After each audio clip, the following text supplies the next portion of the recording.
So hello everyone, I'm Luiz. I'm the COO of TEVEC. This is Gabriel, he's the head of the mathematical modeling team. And today we're going to talk to you a little bit about the issues that we have faced on building products and machine learning services, right? So TEVEC is a company, we provide sales forecasting services for consumer good industry.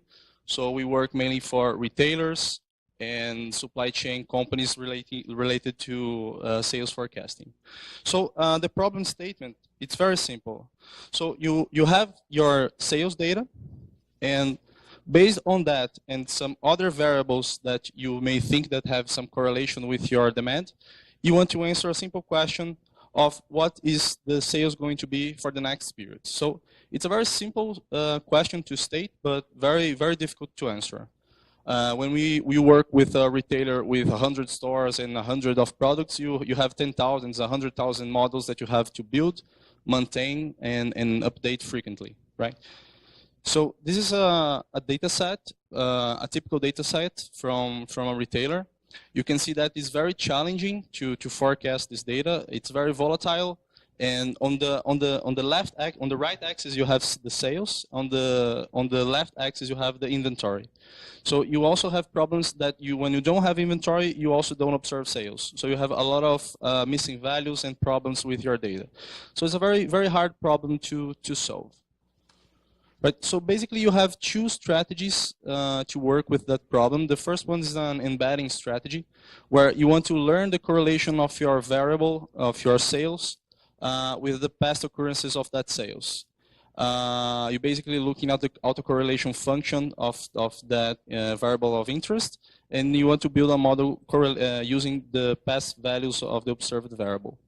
The second strategy is to do some feature engineering on your past on the past values of your variable. So you may want to build features such as the maximum value for the past 3 months of sales and stuff like that. So well, enough with the problem. How does machine learning service start? For us, it starts with the customer needing insights about his data, and he wants to build value upon a database that he has already collected. And you, from the consulting side, you allocate your data science team, and you start crunching data to build models, to do pre-processing, to do data cleaning. And if you are successful, you can actually show to the customer that you have built great value from his data, and he's thrilled about that, and he wants to introduce that in his business process. So naturally, you ask, what are the requirements, right? So some of the requirements are API service level. So the customer may want to assure that you are going to provide him an appropriate service level so he can integrate that that value in his process. He may want to enforce you some cloud standards about how you're going to provide the service. Are you going to make the data anonymous? Are you going to do the proper routines of backup and stuff like that? He may want to enforce improved accuracy over time. So he may want to assure that you are going to keep improving the models across time. The customer may want to assure that you are going to get fresh insight and increase value across time. So he may want to enforce that you are going to keep looking at the data, you are going to keep improving your models. The customer may be interested in your coding standards to see how you're going to deploy, how you're going to push the production, how you're going to push your models to production, and these kinds of things. Or the customer may want to add new variables to his data sets. He may want to enforce you to go to the web and look for variables that are related to your data to improve the accuracy of your models. So some of these requirements, they are very software related. They demand a kind of ability that is very software related. And others are actually data science related. They require a different kind of skill set. So when we were solving these kind of problems in the past, well, the first strategy that we used was to build focus groups. So small focus groups dedicated to different kinds of tasks. For example, one focus group dedicated to sales forecasting, another focus group dedicated to recommendation systems, and these kind of things. So the problems that you have when you have this structure of service is that collaboration is very hard. Each focus group gets sink in its own problems, and it's very hard to share the knowledges and learnings from the process. The problems are solved locally, so you don't. When you do an improvement in one model, when you come up with a new pre-processing strategy, this is very isolated, and it's not. It does not flow to the other focus groups. It's very problem-oriented, so you end up just solving problems in production. You don't have a long-term strategy for your product. So you don't have an incremental learning to make your API better along the time. So on the other side of the bar, we tried another approach, which was to get extremely product-oriented. So we adopted an approach of one size fits all. We reduced the different types of problems that our API is able to solve. And this makes you focus on other problems, software engineering problems, customer service, data science, and user experience, right? So the data science part of your API, it becomes one problem among others. So you kind of lose focus on what you are trying to deliver to the end customer. So the problems is that you have narrowed the limit of your API, so you are able to solve less diverse problems. Your software problems often become focused because problems happen on production. They are usually related to software issues. You don't have usually modeling issues. They are software issues. And you get distance from data because you are worrying about your product. You are not building trust with your customer. You are not very close to the data of your customer. So we tried both sides of the bar. We tried to get very service-oriented by building focus groups, and we tried also to get very product-oriented to the one-size-fits-all strategy. And in the next past months, we came up with a strategy which is both related to our product API and our service structure. That it's a fruit of Gabriel's work, and he's going to explain how does this structure is now working for us. So, hello, as Luiz said, I will show you this approach that we tried to minimize all those problems that was already explained. First, we have the commonly used frameworks and the tools like Python programming language, scikit-learn, Keras, and TensorFlow that I think most of you already know. And we have also a model structure that what's important in this structure is that all the models must have the same pattern. Although we use models from scikit-learn, Keras, they all must have the same coding pattern. Because it's easier, I will show you next slide, it's easy to connect them in the pipeline framework. Next line I will show how this pipeline framework really works. And then we have an experimentation framework. We cannot read, but it's there. It's where all the pipeline developments are made. It's where the data science work actually. And then we have the production structure. It's where the software really is in a production server. We use a NoSQL database, and all the data sets and trained models are stored in this database. Also the experimented models. And we deliver the forecast results to our clients through a REST service layer. So in TEVEC we have, in mathematical modeling team, we have two different teams. That is the data scientist team and the machine learning engineer team. The data scientists are responsible to guarantee that the accuracy is good for the clients. They try always to improve the accuracy over all the data sets that we have. And the machine learning engineers are responsible to guarantee that the system will not crash, that the product will always have the best database technology, big data when it's necessary, and always improve the product, not the accuracy. But they have the characteristics of a software engineer, but they have to know at least a bit about machine learning models. And then, what's a pipeline that I told last slide?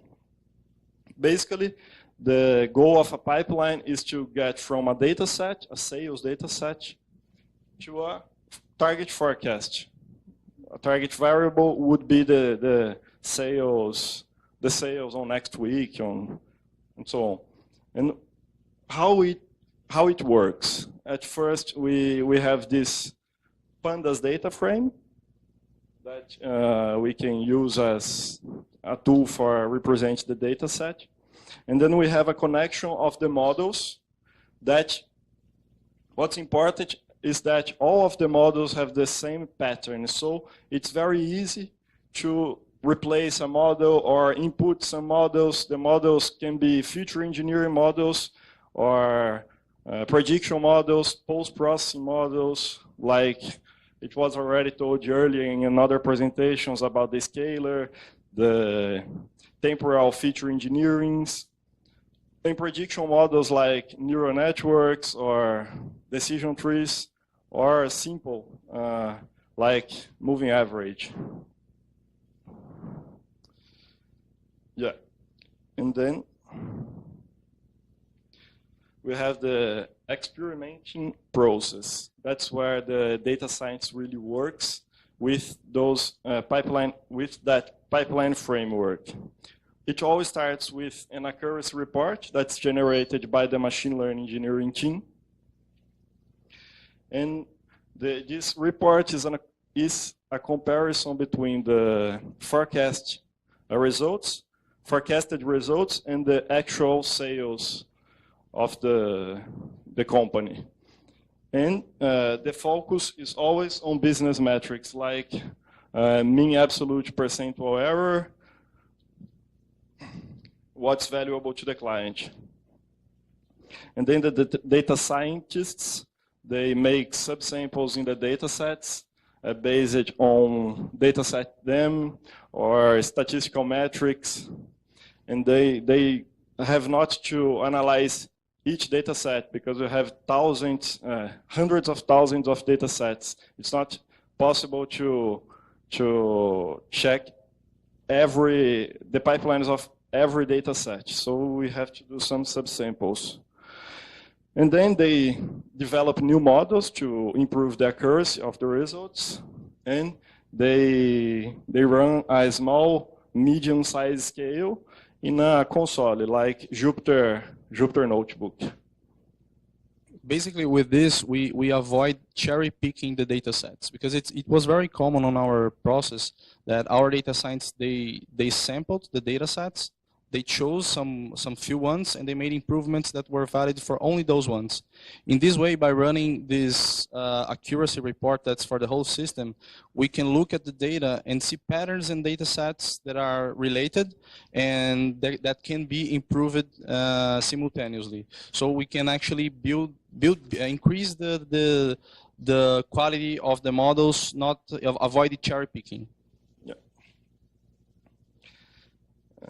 And then the data scientists program with the machine learning engineers large-scale testing with all the production data in the experimentation framework that's already implemented on our product. That's why it's important that the data scientists develop all the models in the same pattern that the implemented models on the product. And then a test is made, an A/B test, to compare the results of the already implemented algorithm models in the production server and the experimented data sets, experimented models, pipelines. And then we have a business decision to see if the results are better or not. And we share this with the company. And with the approval of all areas, we can push it to the production. Yeah, this all may sound very boring to do because you have to follow procedures along all the path, but this ensures that the improvements that you are trying as a data science, they are already compatible with the production structure. So at the end of the day, you get much faster from building an idea that's going to improve a model, testing it, and pushing it into production. Yeah. And we have this cycle that generally should not last longer than 1 week because it's all made in the same pattern, and we try to repeat every week because we want to guarantee to our clients that the accuracy is the best as possible. So it's very important that we repeat it every week. And now I will just show you that this experimentation framework, it's really in the product. That makes very easy to deploy. Here we have a class diagram and some parameters of an experiment. The most important parameter here is this improvement parameter that shows if the new experimented pipelines was better or not than the pipeline that was already implemented on production. And all the pipelines that are better, the new models, we can push it to production. The pipelines that were worth, each is not worth to push to production. And now Luiz will talk about a bit the conclusions. Sure. So by splitting both teams, both the data scientists and the machine learning engineers, we achieved process stability because the data scientists, they don't get pushed in to solve the operational problems that happen in production. Through collaboration between data science and machine learning engineers, we're able to design a continuous experimentation process. So as we showed, the whole model building, pipeline building, and experimenting, they are all standardized. So this creates a process that flows much better on an everyday basis. At first, it's very hard to care much about coding standards and interface between your classes. But at the end, it pays the expense of being much faster from development to production. And by using state-of-the-art packages, we make sure that we are not reinventing the wheel. We are not trying to build things that are already great in the market. We're just using them and making it compatible to our structure. So we are making use of the best-in-class models that are already in the market. And well, this is relatively new for us. The learning process. We started this very recently, and that's it. And if some of you guys want to join us in this learning stage, feel free. We are hiring.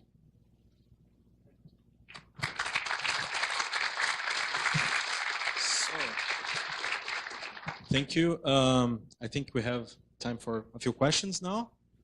Okay.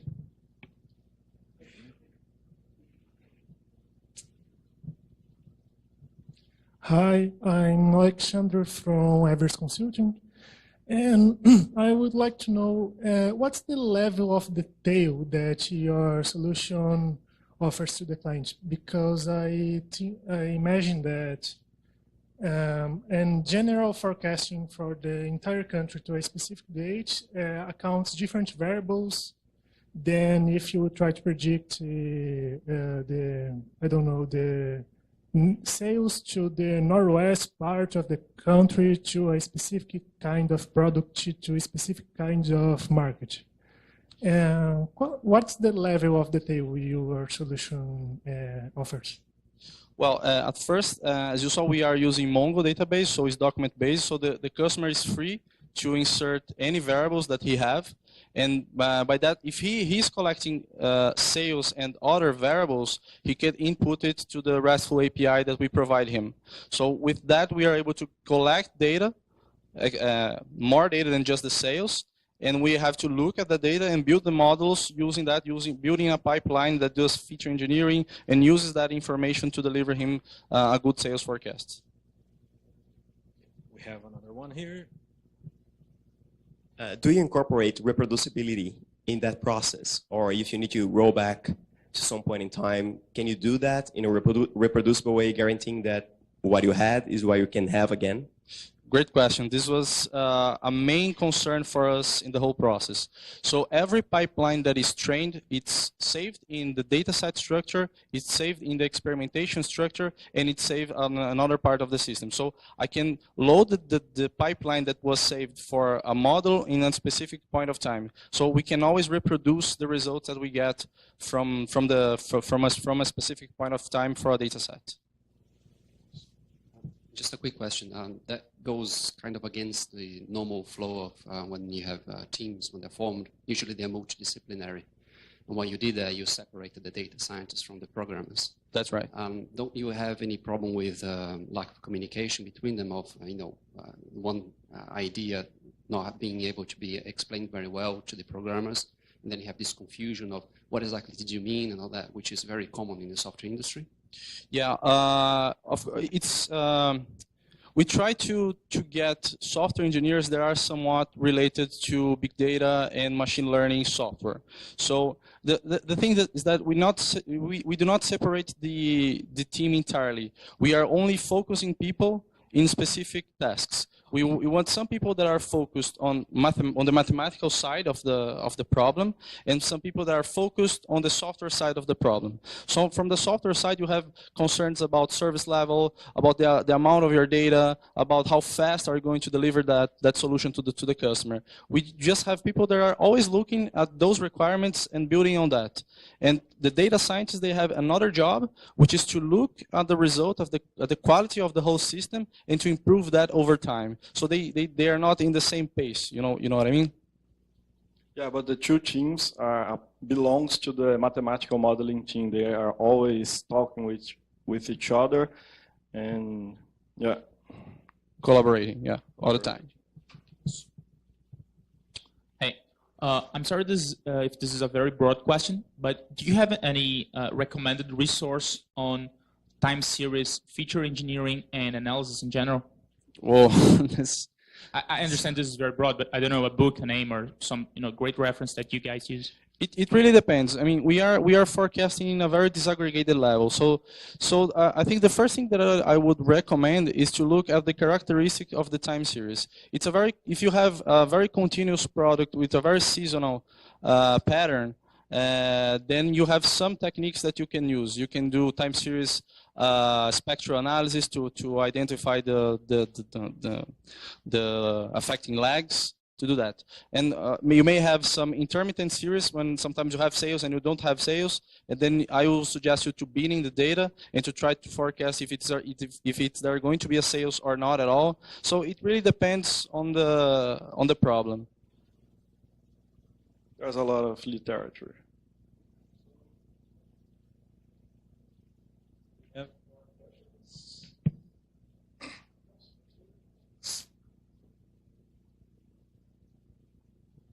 So if I recall correctly, you say that you put the model result from the training inside the database, correct? Yeah. So I never saw that before. It's a little bit of extra effort to serialize the resulting model and put in a database. Why do you do this? What are the advantages of putting the model inside a database? Do you have a single endpoint where you can choose which model you're going to consult? No, there's only one current model for each database, for each data set. We have to store the weights. I don't think this is very unusual. I think this is very common to save the weights of the model, to load that, and then to provide that as a service, right? So if you don't have to have your models always in memory, running and able to respond to the requests. Instead, you want to just save the weights, so when a request comes, you upload the model and then you answer to the request. Of course, you have more work to serialize the model, but it pays the effort instead of keep it running and consuming your memory, or you have to train it every time you want to run it. We have any more questions? I have one question, actually two, these guys that as one. One question is, how does this automation impacts the process of your team? So does it improve the way you work, or does it hinders I don't know if you use any kind of agile management, and if this is in line with your process. And how much did it cost in terms of internal software that you had to produce to automate all this process? Okay, so I'm going to answer the second part first, right? So we devised this from scratch, so it's all internal development. The only tools that we are using are the modeling packages that Gabriel cited, right? So all the other things we had to build. And yes, this is very aligned with our development process. The thing is, first of all, you're never going to get one model that is good enough for one client to forecast the sales of all his products. So you need to have a strategy of divide and conquer, right? So you want to pick some series of some characteristics and build a model specific for that. And we want to assure that our clients have fresh pipelines and fresh models every week, or even less if we can. So their forecasts are always the best as possible. So you think that the time spent with building internal software for that was totally worth it. Totally worth it. Totally worth it. So we have much more productivity between an idea and it going to deliver value to the customer. That was our main drive. Okay. It's easier to deploy also. Yeah. Any more questions? Hi. You said you tested some different strategies, like first you start with service-oriented strategy for the teams, then product-oriented, then this continuous data science. How did you manage to change what the pipelines or the normal work, the day-to-day work of the data scientists and the machine learning engineers, they all stopped at once and started shifting to this new strategy, or you devise like a plan this week, this one are going to change their behavior and, like doing the... Well, what we did was the last version of the software, we stabilized it and we stopped giving maintenance to that, just doing DevOps operations on that. And we took some people of our team and dedicated for the software specification and building the whole architecture of pipelines, nodes, the service structure, the database. And after that, we are starting moving our people from data science to work on that new system, to feed it with new models and new pipelines. Yeah. Yes, at first from a software engineering perspective, and then once the whole engine was built, we start to feeding it with new models using our data science team. Yeah, first we didn't have a separation between machine learning engineers and data scientists. All the team members were responsible to do all the things and improve accuracy to the software programming. But what happened is that we were always concerned about the software problems. We didn't have much time to analyze the data and do all the data science stuff. Okay, thank you guys. It was a great talk.